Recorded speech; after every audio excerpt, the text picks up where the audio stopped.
Anand, it's a pleasure to welcome you back. Pleasure to be here. Thank you. We had last time talked about MOOCs. Obviously, it was the in thing at the time. It was getting off the ground, I think finding its own way. I think things are settling down. You're not in the second stage of online learning, and you were mentioning earlier that you're actually now giving courses which are recognized by institutions. Example was obviously the high school AP courses. So let's take from that, and then we can build upon. Sure. So 2 years ago, the MOOC movement had started out, and today, 2 years later, we are getting into MOOC 2.0. The momentum keeps building up. We continue doubling learners every year. We have grown to 5 million learners from every country in the world. We were at 2.5 million last year, and we've doubled this year. So the momentum continues. It's just dramatic momentum. MOOCs itself are also transforming to MOOCs 2.0. When we started 2 or 3 years ago, there were individual courses. From there, we went to what are called X series programs, which are bundling of courses, 2, 3, 4 courses in particular disciplines. Today, we also offer credit. So we launched a program with Arizona State University called Global Freshman Academy. As part of that, if you're a student anywhere, if you're anybody, anywhere in the world, you can take up to 1 whole year, freshman year's worth of courses on edX, virtually for free. And if you pass the course, you can pay about $600 per course and get credit at Arizona State University. So this way you can complete the 1 year of college credits for a general education at very, very low cost. We also launched a high school program. We launched AP courses.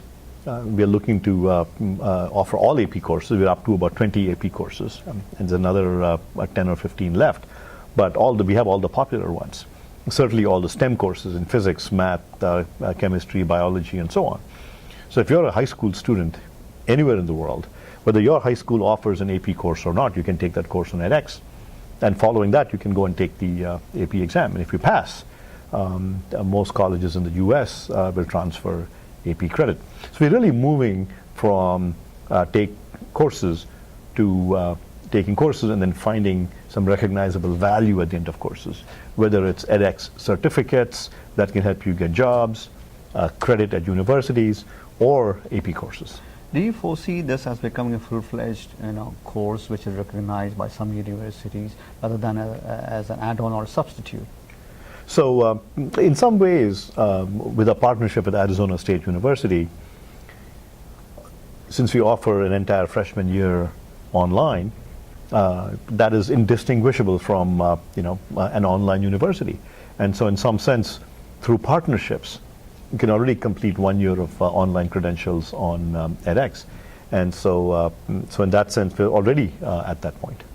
There is again this, I think, built on the momentum, this renewed energy and interest in online education space. I was just mentioning to the other speaker that John Doerr mentioned, I think it's about $1 trillion industry. So there's a lot of clamor into this. When people are putting a lot of resources and energy into what edX is doing or others similar to you are doing, where is a sustainable business model here? So edX is a nonprofit, but at the same time, we do want to be self-sustaining, and the university partners also want to sustain their production of courses. So we are already generating a fair amount of revenue, and our model is very simple.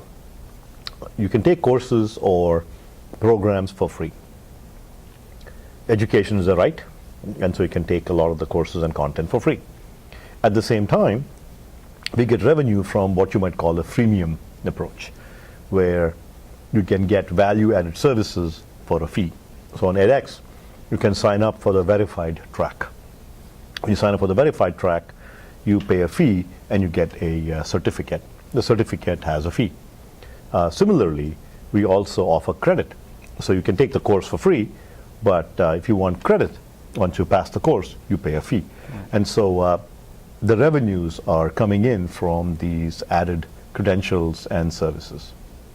The other problem with this is the big universities, and you have been part of MIT, are are still reluctant to adopt because they feel that this model just cannot replicate the effect that proper universities and person-to-person in partner education delivers. Where do you see yourself and in a course like edX standing there? So, ultimately the right answer to questions of which technology is going to take off and so on is that during some period you're going to have a blended model where we can combine the in-person with the online teaching and kind of get the best of both worlds.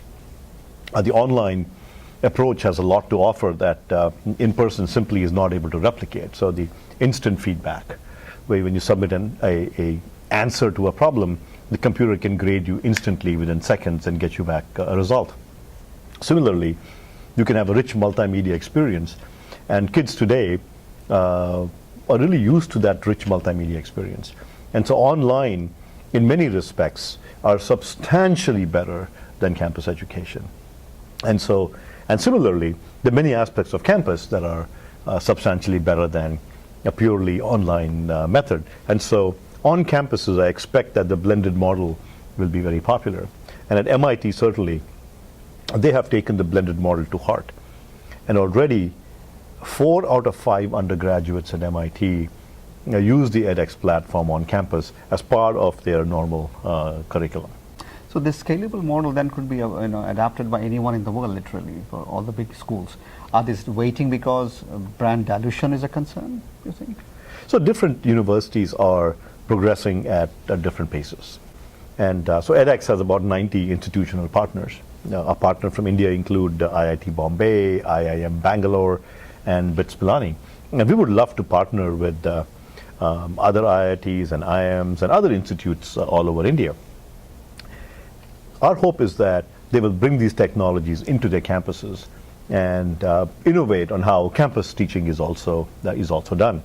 Whether it's an IIT or MIT or any other university, and if you walked into a classroom from 50 years ago and you walked into a classroom today, you really won't see a whole lot that has changed. Maybe they use PowerPoint today, which in my opinion is actually a step backwards. But imagine by bringing the online experience, you can have a lot more engaged, interactive experience for the students and really help transform the university as well. Right. Again, thank you for coming and sharing your thoughts. Like always, appreciate it. Hey, thank you. My pleasure to be here.